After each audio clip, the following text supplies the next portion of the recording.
Recoveries are the number one thing that you don't train enough. They are also the number one thing that is going to skyrocket your mechanical ability and get you playing a lot faster. Today, I'm going to quickly cover the very simple things you can do right now that's going to help you to improve at a rapid pace. To very quickly sum up why recoveries are important, because I believe you should understand just why you need to train these things. Recoveries are how you are able to recover your car from an unfavorable position, and they have a direct correlation with just how fast you can apply pressure and how fast you can get yourself back in the game. Good recoveries mean that you can stay in the action for longer and help shape the game. Bad recoveries means that you have to rely on your teammates while you slowly get back. But the focus of today is how to improve your recoveries. So let's break down all the different aspects of recovery so you can start working on them right away. First off, this is something you can do immediately with zero training and you will have better recoveries instantly. And that is knowing when to hold power slide.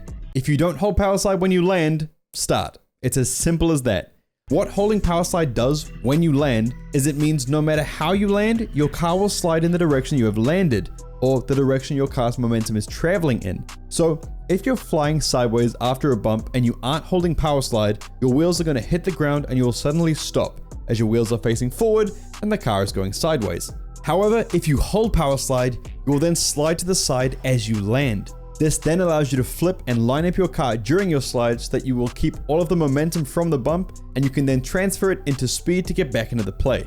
The best part about this is if you're landing forwards and you hold power slide, you're just going to keep going forwards. So there's really no need to worry. Just get into the habit of holding power slide whenever you land and you'll be able to keep your speed up a lot more than you used to.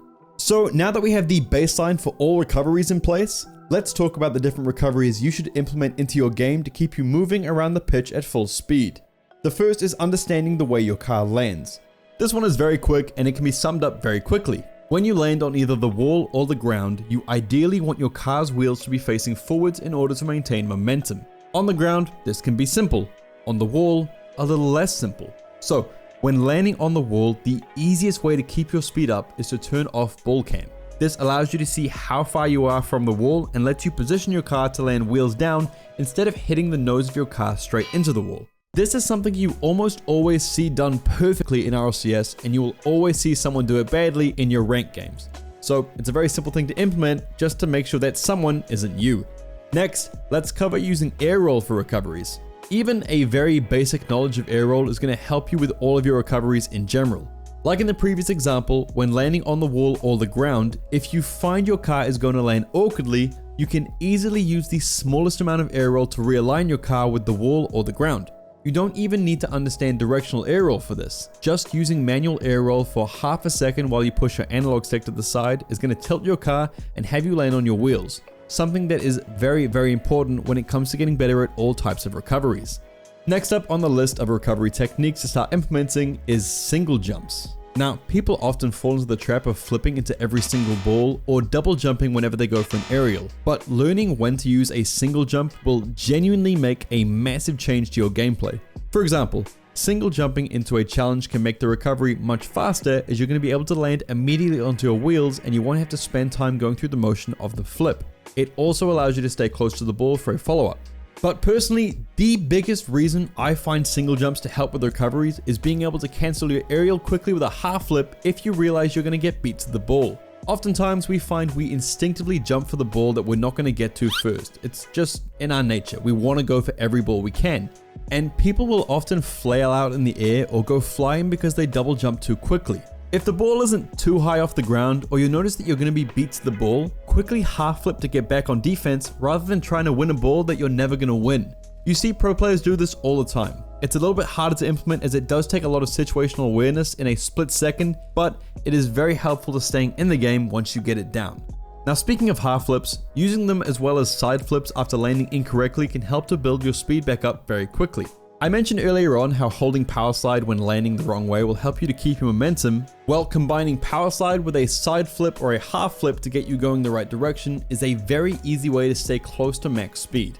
Apart from that, half flips in general are the easiest way to get back on defense or to just turn around in general. Now, I don't want to bombard you with a full tutorial here, but a quick YouTube search into how to half flip and you'll learn it in about 5 minutes. Next up, wave dashes. Once again, very easy way to gain speed when landing. Majority of the time, people don't tend to wave dash when coming off the wall, and there is almost no reason not to. It's an easy burst of speed, it takes very little time at all to learn and understand, and if you actually want to get really good at them, people have started to chain them together on the wall. Once again, having a tutorial for all of these things would make the video quite long, and so any wave dash tutorial should be able to teach you in less than 5 minutes, but I genuinely can't stress enough how much you need to start using this when coming off the wall. People often reserve wave dashes for when they're just out of boost and they need to build up the speed, but using the wave dash off the wall is going to generate that burst of speed from the very start of the play, and then moving into whatever comes next, you've already got that to go forward with. Something else you want to consider is your boost usage during any of these recovery mechanics. Throughout a lot of these, your car will be twisting and turning, and so your boost might be facing different directions. If you want to keep your speed up, you want to make sure you're only boosting when you need to, and not throughout the entire mechanic, unless that is what's required.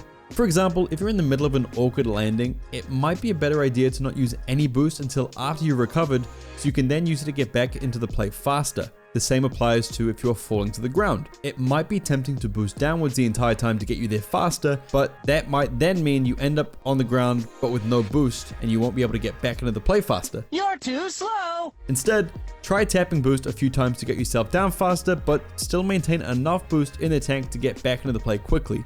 It's one of those fine line things you have to work on, and you'll get there through experience, but it shouldn't take too long to figure out.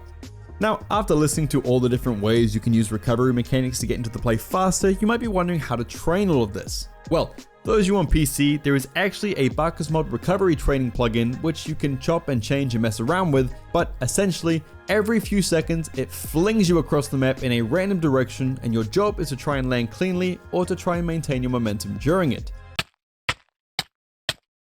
This is a pretty fun way to train, as it's completely out of your control and forces you to rely on thinking fast and building up different types of recovery mechanics all at once. However, if you are on console or if you want to try a different type of training, you can do something that I've done in the past. I still use it to warm up now, and I think it can just be a lot of fun. It's a sort of chaos training where you drive around at full speed and you fling yourself around. You flip in random directions and you push yourself out of your comfort zone, all while trying to recover and stay at max speed. Now, I tell people this and they tend to go easy on themselves and they don't really push themselves, so when I say really push yourself here and almost play both sides, I mean it. Like, try to get yourself to mess up, try to push yourself way out, and then immediately try to recover afterwards. Seems a little bit weird, but it forces quick thinking and lets you choose which recovery mechanic you want to work on.